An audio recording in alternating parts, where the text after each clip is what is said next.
ನಮಸ್ಕಾರ, ಶುಭ ದಿನ ಎಲ್ಲರಿಗೂ. ಇವತ್ತಿನ ರೆಸಿಪಿ ಬಂದು ಮೊಳಕೆ ಬಡಿಸಿರೋ ಹೆಸರು ಕಾಳಿಂದ ಕಟ್ಲೆಟ್ ಮಾಡೋಣ. ಇದು ಮಕ್ಕಳು ಲಂಚ್ ಬಾಕ್ಸ್ ರೆಸಿಪಿಗೆ ತುಂಬ ಚೆನ್ನಾಗಿರುತ್ತೆ. ಅದಕ್ಕೆ ಬೇಕಾಗಿರೋ ಇಂಗ್ರೀಡಿಯೆಂಟ್ಸ್ ನೋಡ್ಕೊಳ್ಳೋಣ. ಹಸಿರು ಮೆಣಸಿನ್ಕಾಯಿ, ಈರುಳ್ಳಿ, ಕೊತ್ತಂಬರಿ ಸೊಪ್ಪು, ಕರಿಬೇವು, ಕ್ಯಾರೆಟು ಇದಿಷ್ಟನ್ನು ಹಾಕ್ಕೊಂಡು ಕೋರ್ಸ್ ಪೌಡರ್ ಮಾಡ್ಕೊಳ್ಳೋಣ, ಕೋರ್ಸಾಗಿ ಗ್ರೈಂಡ್ ಮಾಡ್ಕೊಳ್ಳೋಣ.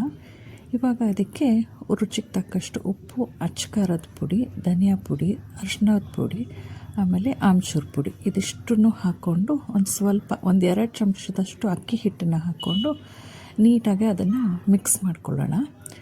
ಅದು ಈ ಥರ ಹದಕ್ಕೆ ಬಂದಿರಬೇಕು, ಅಂದರೆ ಉಂಡೆ ಕಟ್ಟಕ್ಕಾಗೋ ಅಂತಹ ಹದಕ್ಕೆ ಬಂದಿರಬೇಕು.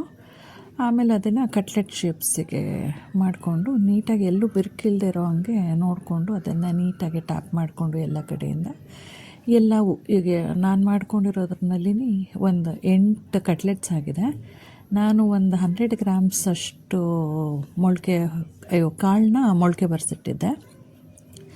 ಸೊ ಹೀಗೆ ಎಲ್ಲದನ್ನು ಉಂಡೆ ಕಟ್ಕೊಂಡು ಇಟ್ಕೊಳ್ಳೋದು, ಎಲ್ಲೂ ಬಿರುಕಿಲ್ದಿರಂಗೆ ನೀಟಾಗಿ ನೋಡ್ಕೊಂಡು ಇಟ್ಕೊಳ್ಳೋದು. ಈಗ ಇನ್ನೊಂದು ಕಡೆ ಒಂದು ಪ್ಯಾನಿಗೆ ಬಟರ್ ಹಾಕ್ಕೊಂಡು ಅದಕ್ಕೆ ಒಂದು ಸ್ವಲ್ಪ ಬಿಳಿ ಎಳ್ಳನ್ನು ಹಾಕ್ಕೊಂಡು ಇಡೀ ಪ್ಯಾನ್ ಒಂದು ಸ್ವಲ್ಪ ಸ್ಪ್ರೆಡ್ ಮಾಡ್ಕೊಂಬಿಡೋಣ ನೀಟಾಗಿ. ಸೊ ನಾವು ಕಟ್ಲೆಟ್ ಹಾಕ್ದಾಗ ಅದೆಲ್ಲೂ ಅಂಟ್ದಿರ ಇರೋ ಹಂಗೆ ಆಗುತ್ತೆ. ಸೊ ಹೀಗೆಲ್ಲ ಕಡೆ ಸ್ಪ್ರೆಡ್ ಮಾಡ್ಕೊಂಡ್ಮೇಲೆ ಒಂದು ಸತಿಗೆ ಎಷ್ಟಾಗುತ್ತೆ, ಒಂದು 4 to 5 ನೋಡಿಕೊಂಡು ಅಷ್ಟನ್ನ ಹಾಕ್ಬಿಟ್ಟು ಸಿಮ್ಮಲ್ಲಿ ಇಟ್ಬಿಟ್ಟು ಅದನ್ನು 3 to 4 ಮಿನಿಟ್ಸ್ ಒಂದು ಸೈಡ್ 3 to 4 ಮಿನಿಟ್ಸ್ನ ಕುಕ್ ಮಾಡ್ಕೋಬೇಕು ನೀಟಾಗಿ. ಅದು ಫಸ್ಟೇ ಹಾಕಿದ ತಕ್ಷಣವೇ ಅದನ್ನು ಅಳ್ಳಾಡ್ಸೋಕ್ಕೆ ಹೋಗಬಾರ್ದು, ತುಂಬ ಸಾಫ್ಟ್ ಇರ್ತವೆ. ಸೊ ಒಂದು 3 to 4 ಮಿನಿಟ್ಸ್ ಬಿಟ್ಟು ನೋಡಿದಾಗ ಅದು ಹಿಂಗಾಗಿರುತ್ತೆ.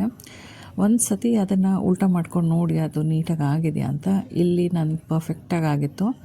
ಸೊ ಎಲ್ಲದನ್ನು ಮತ್ತೆ ಉಲ್ಟಾ ತಿರುಗಿಸ್ಬಿಟ್ಟು ಇನ್ನೊಂದು 3 to 4 ಮಿನಿಟ್ಸ್ ಇನ್ನೊಂದು ಸತಿ ಲಿಡ್ ಕ್ಲೋಸ್ ಮಾಡಿ ನೀಟಾಗಿ ಅದನ್ನು ಬೇಯಿಸ್ಕೊತೀನಿ. ಸೊ ಇವಾಗ ನೀವು ನೋಡ್ಬೋದು ಎಲ್ಲ ಪರ್ಫೆಕ್ಟಾಗಿ ಆಗಿದೆ. ಹೀಗೆ ನನ್ನ ಮಗು ಲಂಚ್ ಬಾಕ್ಸಿಗೆ ಪ್ರಿಪೇರ್ ಮಾಡಿದ್ದೀನಿ ಇವತ್ತಿನ ತಿಂಡಿ. Thank you so much for watching.